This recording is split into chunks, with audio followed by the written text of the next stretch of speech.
Carla, tila nag-give up na nga raw. Yan ang ating pag-usapan for today's video. At kung bago ka pa lang sa aking channel, please subscribe po, like, and pakit na rin pa natin guys ang notification bell upang ma-update po tayo tuwing ako pinag-upload patungkol sa mga viral video.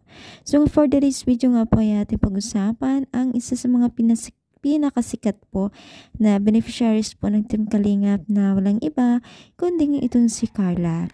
So, kung makikita po natin larawan na ito ay tila nag-give up o give up na itong si Carla sa pinapagawa ng Team Kalingap sa kanya dahil po sa kanyang physically fitness po. Yes, mga mima, gusto kasi po ng netizens ay maging lumiit pa yung katawan ni Carla para lalong gumanda po siya. So, dito ay during gym po, no, may talagang makita natin na medyo nahihirapan din po itong si Carla sa kanyang pag-workout, no? Pero alam naman natin na walang madali.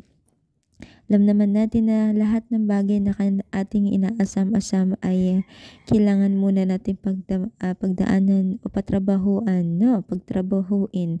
So, kagaya nito, no? So, syempre gusto natin na maging maganda lalo ang katawan ni Carla. So, ayan, bilang isang Carla at gusto rin pong maging lumiit ng kanyang figure ay talagang sinusunod po ang lahat at talagang nagpupursige siya bilang maging isang maganda at sexy siyang tingnan, di ba? So, sana nga tuloy-tuloy pa ang kanyang pagiging isang positive sa buhay para sa ganun mas lalo pa niyang ma-achieve ang kanyang mga inaasam-asam. Lalo na po ngayon, itong si Carla ay talagang nananatili na sa Team Kalingap. Ano masasabi niyo? Comment down, palike pang ating video.